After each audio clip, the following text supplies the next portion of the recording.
नमस्कार दोस्तों। हमने अपने कल के वीडियो में हड़प्पा सभ्यता के बारे में पढ़ा था और आज हम हड़प्पा सभ्यता से ही संबंधित कुछ इम्पोर्टेंट प्रश्न करेंगे। दोस्तों, उससे पहले मैं आपसे कहना चाहती हूँ कि अगर आपको हमारा वीडियो इम्पोर्टेंट लगता है तो प्लीज़ हमारे चैनल को लाइक, शेयर एंड सब्सक्राइब ज़रूर करिएगा। चलिए अब हम अपना पहला प्रश्न स्टार्ट करते हैं। कथन है हड़प्पा तथा मोहनजोदड़ो अब विलुप्त हो गए हैं और कारण है वे उत्खनन के दौरान प्रकट हुए थे।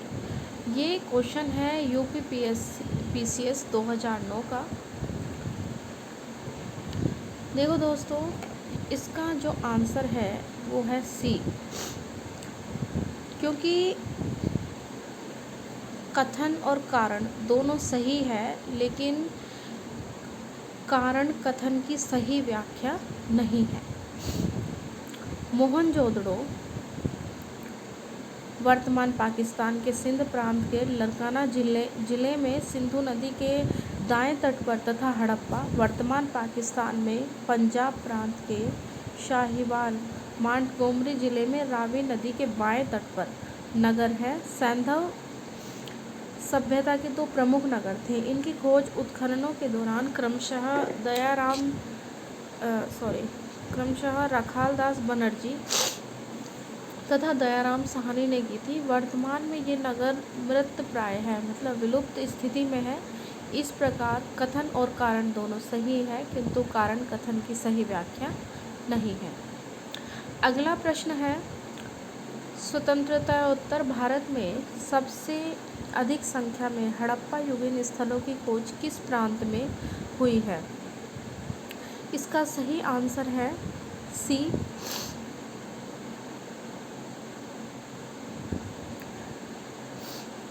ये है राजस्थान। स्वतंत्रता प्राप्ति के इसका सही आंसर है गुजरात।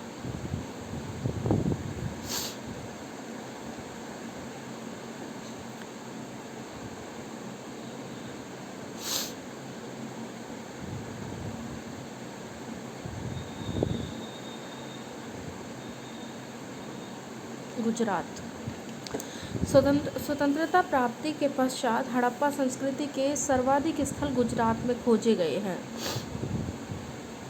चलिए अब है अगला प्रश्न, हड़प्पा कालीन स्थलों में अभी तक किस धातु की प्राप्ति नहीं हुई है?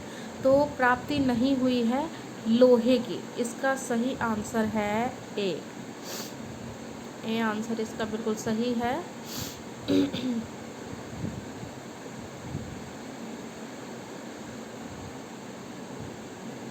लोहा। हड़प्पा सभ्यता एक कांस्य युगीन सभ्यता थी। यहाँ से तांबा, कांसा, स्वर्ण और चांदी आदि धातुएं तो मिली है, परंतु लोहे की प्राप्ति नहीं हुई है। वस्तुतः हड़प्पा कालीन लोग लोहे से परिचित नहीं थे। भारत में लोह युग का आरंभ उत्तर वैदिक काल में लगभग 1000 ईसा पूर्व से माना जाता है। अगला प्रश्न है, निम्नलिखित में से कौन सी फसल हड़प्पा कालीन लोगों का मुख्य खाद्यान्न नहीं था? तो इसका आंसर है चावल, ऑप्शन बी। ऑप्शन ए दिया गया है इसमें गेहूं, बी चावल, सी दालें और डी जौ। तो सही आंसर है ऑप्शन बी चावल। गेहूं और जौ सिंधु सभ्यता के लोगों के मुख्य खाद्यान्न थे। इस सभ्यता के लोगों को गेहूं एवं जौ के अतिरिक्त कपास, खजूर, तरबूज, मटर, राई, सरसों और तिल जैसी फसलों का भी ज्ञान था। बनावली से अच्छी किस्म का जौ प्राप्त हुआ है। लोथल और आटा पीसने की पत्थर की चक्की के 2 पार्ट मिले हैं लोथल से।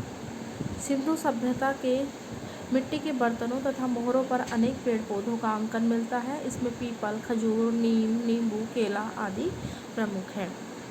क्वेश्चन नंबर 5 है, चनहूदड़ों के उत्खनन का निर्देशन किया गया था? ऑप्शन ए REM व्हीलर ने, बी सर ऑरेलस्टीन, सी JH मैके और डी सर जॉन मार्शल ने। तो इसका सही आंसर है JH मैके ने, ऑप्शन सी।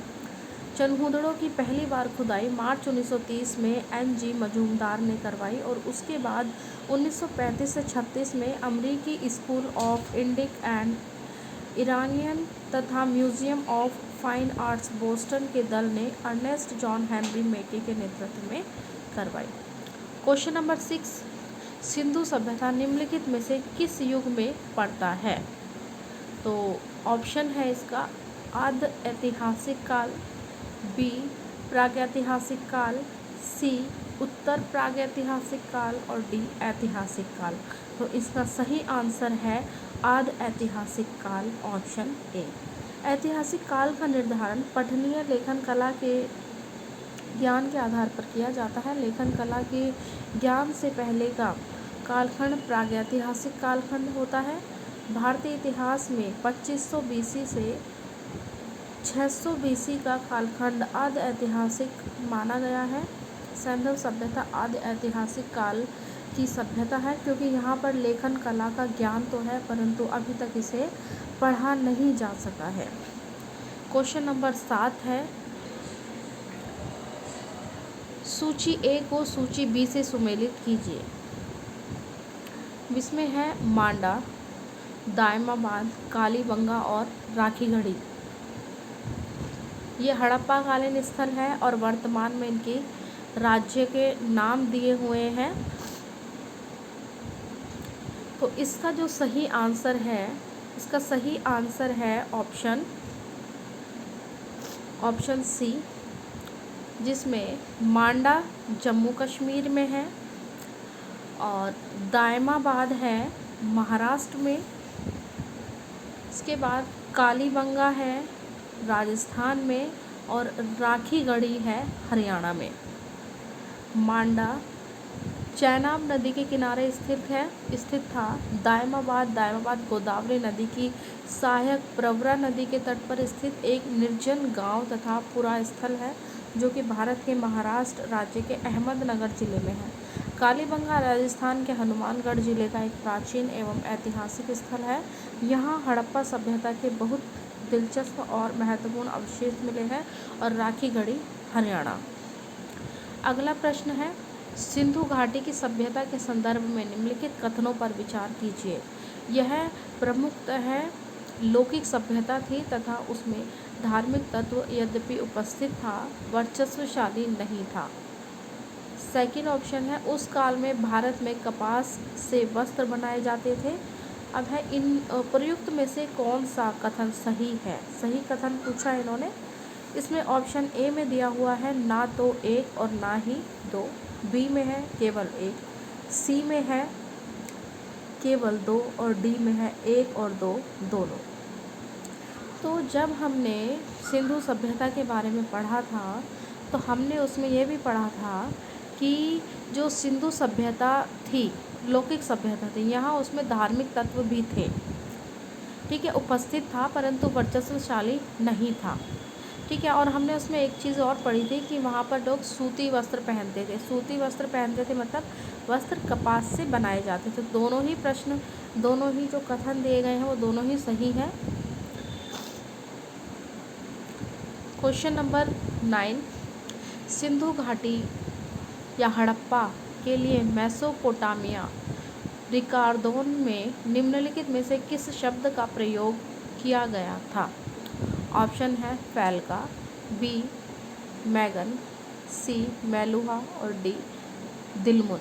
तो सही आंसर है मेलुहा, सी ऑप्शन। हड़प्पा सभ्यता में मेसोपोटामिया को मेलुहा कहा गया है। अगला प्रश्न है प्रश्न नंबर 10, किस पशु के अवशेष सिंधु घाटी सभ्यता में प्राप्त नहीं हुए हैं? ऑप्शन ए शेर, बी घोड़ा, सी गाय, डी हाथी।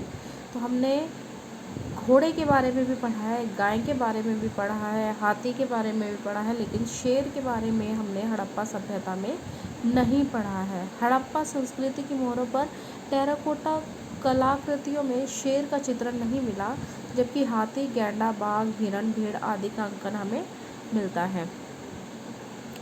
तो दोस्तों आज की वीडियो में यही 10 प्रश्न हम करेंगे, बाकी हम अपने अगले वीडियो में करेंगे। दोस्तों अगर आपको हमारी वीडियो अच्छी लगती है तो प्लीज़ इसको लाइक, शेयर एंड सब्सक्राइब ज़रूर करिए और बेल आइकन पर क्लिक करना मत भूलिए, ताकि हमारी वीडियो का सबसे पहला नोटिफिकेशन आपको मिल सके। Thank you.